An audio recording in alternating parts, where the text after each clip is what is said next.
Wan'Dale Robinson, credited for an idea with retired numbers. And I kind of like the idea, guys. So this whole thing pops up, of course, because of the fact that Malik Nabers got number 1 out of retirement, which has been in retirement for ever, it seems like. But going back multiple generations of Giant fans to go ahead and see somebody's actually seen Flaherty when he was wearing number 1.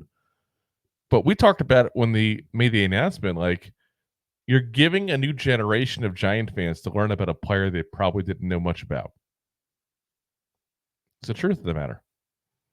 So Art Stapleton put this on Twitter, and I want to talk about it because I thought it was kind of interesting. He put, Wan'Dale Robinson had a good idea yesterday when I talked to him about Malik Nabers getting number 1. Some of the players kicked around the idea and thought it would be cool to get permission to put an extra patch to honor the former player if a number was taken out of retirement. Use the number, but make sure it's a tribute to the legend. I like that. Oh, that is really cool. Yeah. Right? I like that a lot. Like, you get your 100-year patch, you'll put your number 1 over here.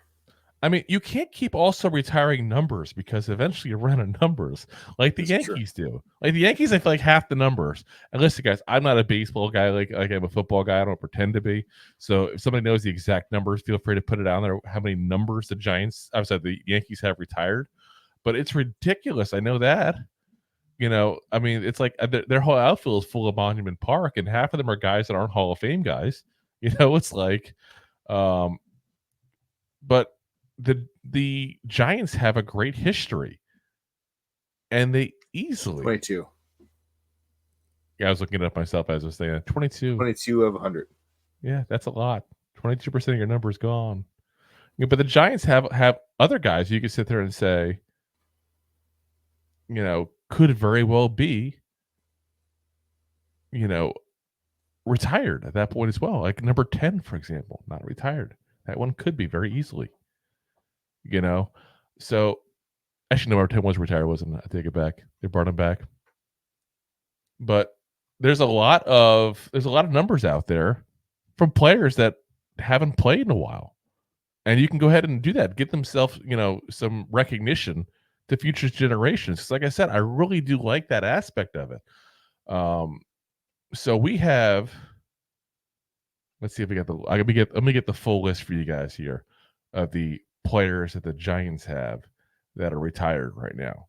So we have 1, obviously, out of retirement temporarily at least, 4, 7, 10, 11, 14, who's actually 2 players, 16, 32, 40, 42, 50, 56, and 92, all retired.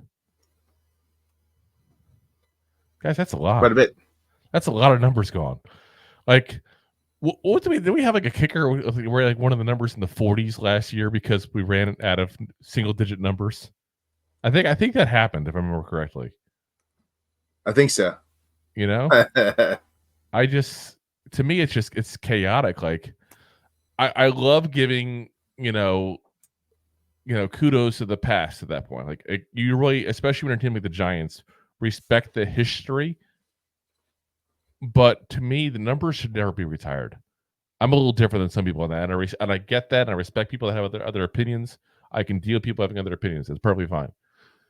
To me, you put the people in the ring of honor you want to respect like that. You leave the numbers alone, but you may put those numbers in like a separate pile. Like, you want this number? Oh, you got to earn this number. Oh, yeah. You know what I mean? Like that to me is more what it should be. Like you got to know who you're like. Let's say we draft a quarterback in the first round next year, hypothetically. Since everybody was talking about that the previous segment, and he comes in and he's like, I really want to be number 11. Dude, that's Phil Simms' jersey. You know what you're asking of us? Yeah, you're gonna win Super Bowls for us. You take us to the Super Bowl, and that's a conversation, legit having a conversation and saying, you go talk to Simms. If Simms gives you permission, we'll let you have it. But you're gonna do something to honor him all season long for doing that. And listen, guys like me and you, Rob, like, we know Simms, we know how we played, we know the history of Simms as a player. We sold. Let's be honest. I know it's sad. I have to wake up and stretch before I start my day. Let's say we were 25-year-old young guys at that point again. Well, that means you're born in '99. You've never seen Phil Simms play. You know him as a commentator for CBS. You barely watched Eli at that point. Yeah. Well, they were in kindergarten or whatever when he was drafted. So, but I mean, you're talking about there's a generation out there now that doesn't know really too much of his playing days, unless they've taken the time to earn that knowledge by actually, learning. But to the average fan, yeah. And if that's the case, then yeah, it's great for a new generation to learn about this player, and I think it's a good way of doing that. I like the idea. I really do a lot. Yeah. I don't think they'll do it. For the record, I don't think they'll do it, but I like it. I also don't know what kind of patch would you put on. Would you put like a Phil Simms face on your shoulder, kind of like when Dak was wearing the Walter Payton Man of the Year thing for the year?